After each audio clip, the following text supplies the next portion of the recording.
할렐루야. 예, 오늘 가정의 달을 통해서 오늘 오후에도 우리 자녀를 위한 묵상의 영상을 함께 나누고자 합니다. 2분 30초 정도 되는 영상인데 주고 있는 그 영상의 주제를 보면서 더 조용히 묵상하고 그 다음에 말씀 전하도록 하겠습니다.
할렐루야.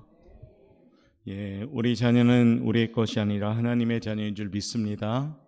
우리가 일상적인 물론 저도 그렇고 일상적인 어떤 부모님들의 바람처럼 늘 얘기는 하지만 우리의 바람이 아니라 하나님의 자녀임을 기억하고 하나님보다 앞서지 않는 우리의 양육이 있기를 바라겠습니다. 자, 오늘 오후에는 가정의 말씀을 전하면서 우리 가정이 세워지길 바랍니다.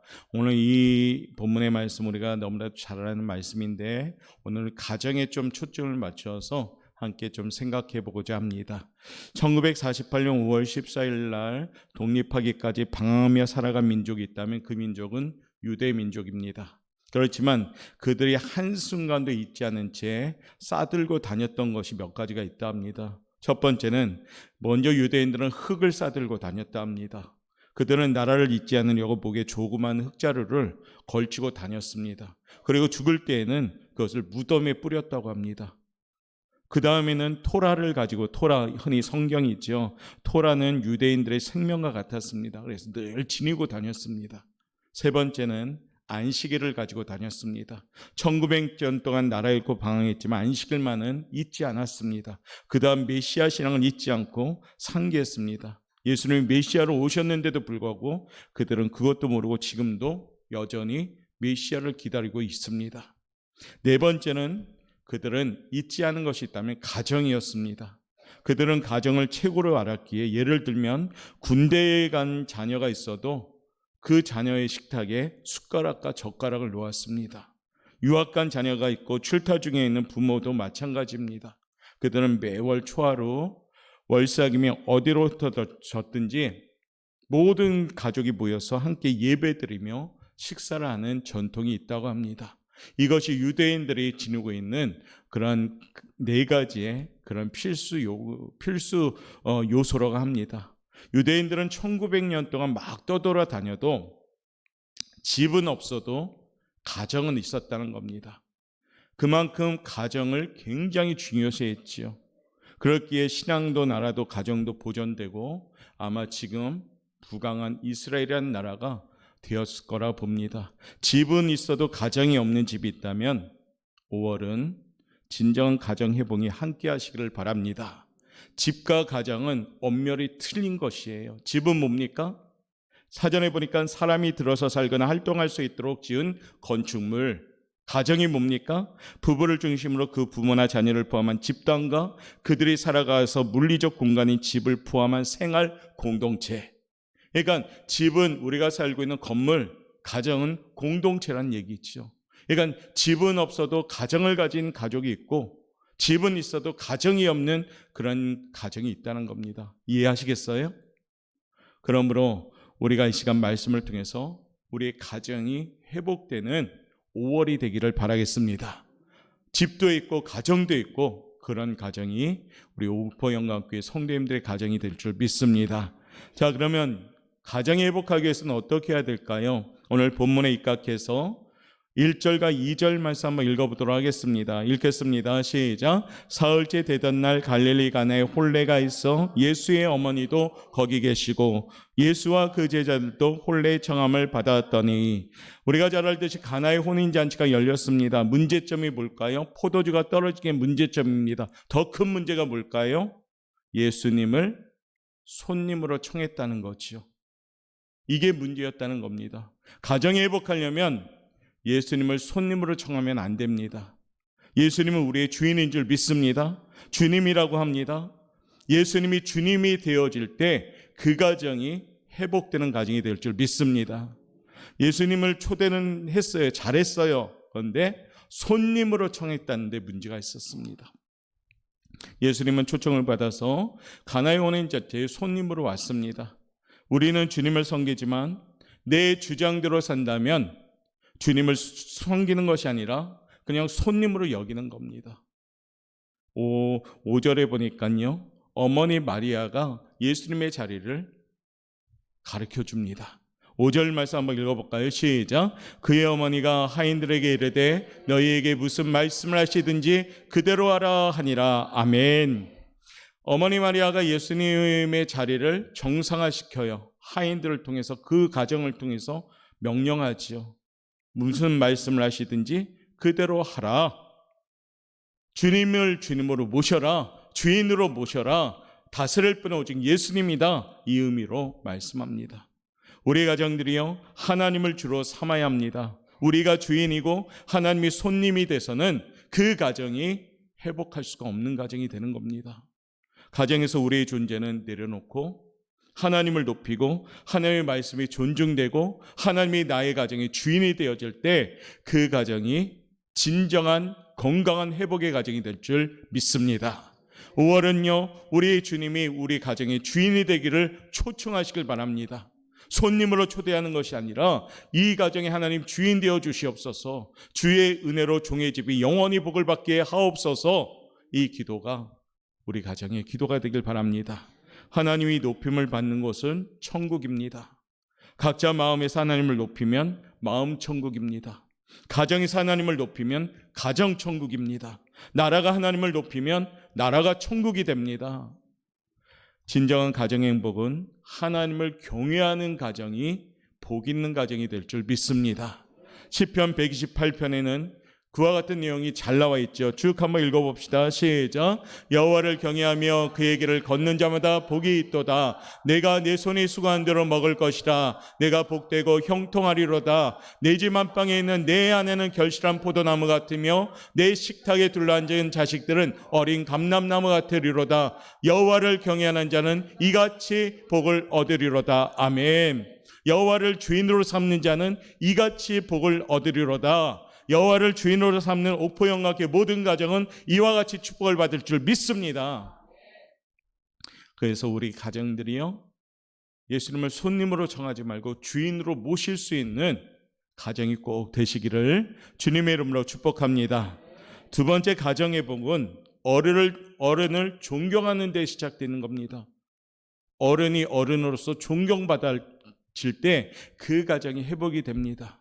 오늘 5절부터 8절까지의 말씀 한번 쭉 읽어보겠습니다. 시작. 그의 어머니가 하인들에게 이르되 너희에게 무슨 말씀을 하시든지 그대로 하라 하니라. 거기에 유대인의 정결 예식을 따라 두세 통 드는 돌항아리 6이 놓였는지라. 예수께서 그들에게 이르시되 항아리에 물을 채우라 하신즉 아귀까지 채우니 이제는 떠서 연회장에게 갖다 주라 하심에 갖다 주었더니. 아멘.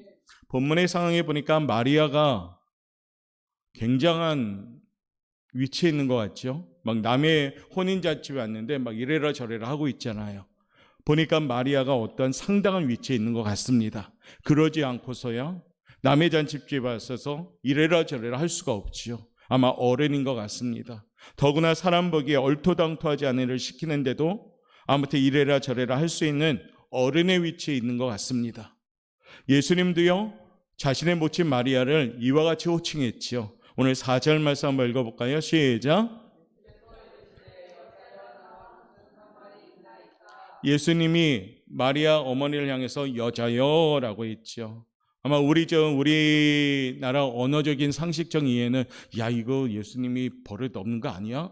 자기 엄마한테 여자여라고 했는데 알고 봤더니 원어적으로 따져보면 이렇습니다. 우리식으로 해석하면 버릇 없어 보이지만 원어는 이겁니다. 헬라어로 귀나이, 그리고 귀네의 존칭 호격으로 그리스에서 왕후를 호칭하는 존칭이 여자여입니다. 그러니까 자신의 어머니를 굉장히 높여드리는 호칭이 여자여입니다. 우리 돌아가서 가정마다 우리 어머니를 향하여 여자여 하고 한다면 우리나라에 이 버릇없는 녀석이 그럴 거 아닙니까? 그렇죠? 근데 이 당시 이 시대에는 여자여는 굉장히 큰 호칭입니다. 그래서 예수님은 어머니 마리아를 여자여 무슨 얘기입니까? 어른 중에 어른으로 존칭하는 언어입니다. 십자가상에서도 주님이 여자여라고 호칭했듯이 어머니가 존중을 받았습니다. 이처럼 가정에서는 부모님이 존중받는 가정이 돼야 됩니다. 그래야지 회복이 됩니다. 부모님을 존경을 먹고 사는 사람입니다. 부모님은 본인이 스스로 나를 존경해라 하지는 않습니다. 그러나 존경해주면 부모님의 마음이 기뻐하는 겁니다. 부모가 마리아처럼 얼토당토한 일을 시켜도 우리 자녀들 입장에서 우선은 예라고 대답해야 된다는 겁니다. 그리고 나중에 아니라 할지라도 우선은 예할 때 우리가 그것이 공경이고 지혜입니다. 근데 요즘 우리 자녀들 어떻습니까? 하면 아닌데요? 맞아도 틀려도 우선은 부모님 말씀에 이해하고 그 다음에 좀 지난 후에 차근차근 설명하는 것이 삶의 지혜인 것 같습니다. 팔방가라는 노래가 있다고 합니다. 팔방가. 부모 공경과 자녀 사랑은 그 질이 다르다는 8가지의 사실을 말하는 노래인데 한번 들어보십시오. 그 가사 중에 이런 내용이 나옵니다. 아이들은 아무리 짓거려도 부모는 듣기 싫지 않지만 자녀는 부모가 한 번 말해도 잔소리 많다라고 생각한다. 부모는 아이의 오줌똥도 싫지 않지만 자녀는 늙은이의 침 뱉는 것조차 싫어한다. 자녀는 부모를 모시기를 서로 싫어하지만 부모는 10자식이라도 남주기는 싫어한다. 부모는 자식 아프면 무슨 수를 써서라도 고쳐내지만 자녀는 부모가 아프면 고칠 생각 않고 연세가 많아서라고 넘어져서 할 수 없다라고 말한다. 사랑하는 성도 여러분, 여러분들 어떻습니까? 부모된 입장, 자녀된 입장에서 여러분은 어떤 언어를 쓰고 계십니까? 부모 사랑과 자녀 효도는 그 질이 비교할 수 없이 무척 다릅니다. 성경은 우리에게 전하죠. 에베소서 6장 2절에서 3절입니다. 읽어볼까요? 시작. 내 아버지와 어머니를 공경하라. 이것은 약속이 있는 첫 계명이니 이로써 내가 잘되고 땅에서 장수하리라. 아멘. 우리 사랑하는 자녀들이 잘되기를 원한다면 효도할 수 있는 자녀로 기도하면서 준비하면 됩니다. 약속되어 있잖아요. 땅에서 잘되고 장수하리라. 부모님을 공경하라 했는데 언젠가도 얘기했지만 공경에서 그 받침이 바뀌고 있어요. 경에서 기억으로 바뀌고 있습니다. 부모님을 공격하는 시대를 살고 있습니다. 할머니가 용돈 안 줬다고 10대 아이가 할머니를 때려가지고, 이런 일들이 비일비재하게 이 대한민국에서 나타나고 있다고 합니다. 그러므로 우리 하나님의 말씀은 이 말씀이 제대로 서야 됩니다. 그러려면 우리 사랑하는 자녀들에게 이 말씀을 가르쳐야 됩니다. 하나님께서 복을 더 크게 주시려 해도 부모님에게 잘못하면 더 큰 복을 주실 수가 없습니다. 어른이 존경받는 가정이 될 때 하나님께서는 음으로 양으로 가정을 회복시켜 주십니다. 저도 자녀된 입장이고 부모된 입장입니다. 여기 계신 성도님들도 자녀된 입장이고 부모된 입장입니다. 자녀를 가르쳐야 되고 또한 우리 역시도 부모님께 효도해야 됩니다. 본받는 자녀가 될 수 있도록 우리 먼저 좋은 거울이 되시길 바라겠습니다. 어른을 공경하는 자녀가 된다면, 잘 양육한다면 이는 땅에서 잘 되고 장수하리라. 그 축복이 받을 줄 믿습니다. 그래서 우리 가정들이 그러면 회복이 되는 거죠. 세 번째는요, 가정 회복을 위해서 어떻게 해야 되냐면 좋은 점을 찾아서 칭찬하고 격려하는 데서 옵니다. 오늘 9절과 10절 말씀 한번 읽어볼까요? 읽겠습니다. 시작. 연회장은 물로 된 포도주를 맛보고도 어디서 났는지 알지 못하되 물도원 아이들은 알더라.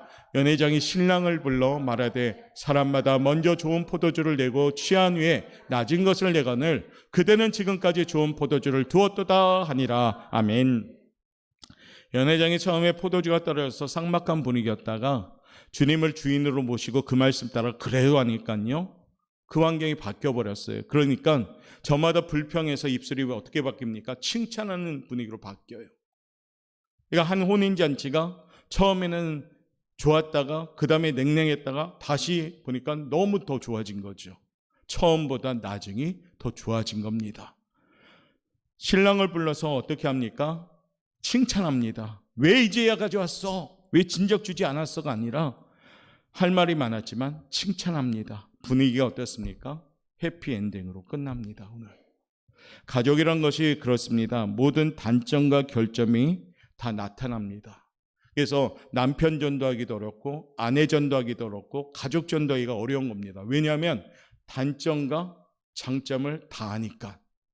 그러니까 내가 미랄로 죽지 아니한다면 가족이 전도가 안 되는 거죠. 사실은 단점을 자꾸 죽여야 되고 장점을 부각시켜야 되고 그러니까 그 상대방의 단점을 덮어주고 이해해줘야 됩니다. 가족도.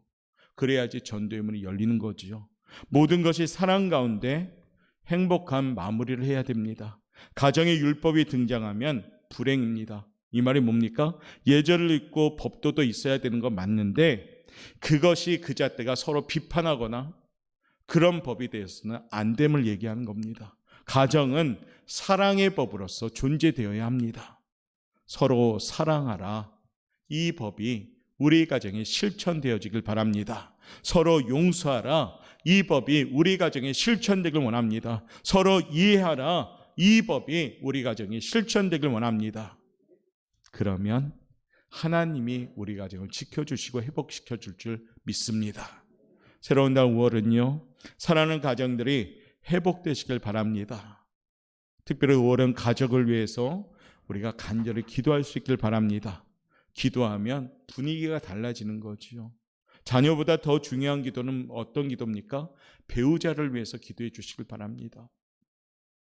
자녀들은 결혼하면 부부끼리 잘 살아야 되는데 부부간에 같은 믿음, 같은 뜻, 같은 말, 같은 마음 할 때 행복해집니다.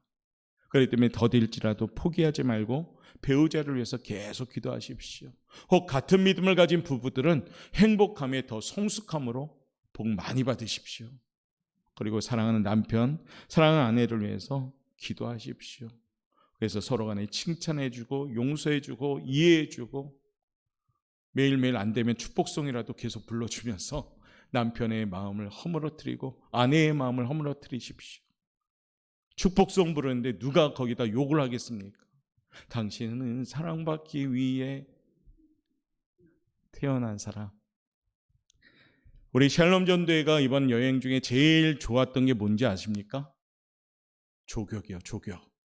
처음에 뜨거워서 발을 못 담갔는데 그것을 좀 지나니까 담갔는데 너무 좋더랍니다. 조격. 가정에서도 조격하십시오. 남편의 발을 가지고. 그리고 발을 씻어주면서 기도도 한번 해주시고요. 한번 해보려니까요, 진짜. 그러면 그 발이 교회로 올 줄 믿습니다. 예수님은 가나의 혼인집에서 가정의 행복을 오늘 보여주었습니다. 주님이 함께하니까요, 가정이 회복이 됩니다. 문제가 있었는데요, 회복이 됩니다. 무거움이 있었는데 회복이 됩니다. 모자람이 있었는데 차고 넘쳤습니다. 이것이 주님이 주인 되는 가정입니다. 내가 주인 되면 내 머리가 아프고 골머리 썩습니다. 왜요? 문제 다 걱정해야 되는데. 그런데 주님이 주인 되시면 주님이 주관대로 이끌어 가시니까, 주님이 이끌어 가시는 그 길은 여호와는 나의 목자시니 내게 부족함이 없는 그 길로 가는 겁니다.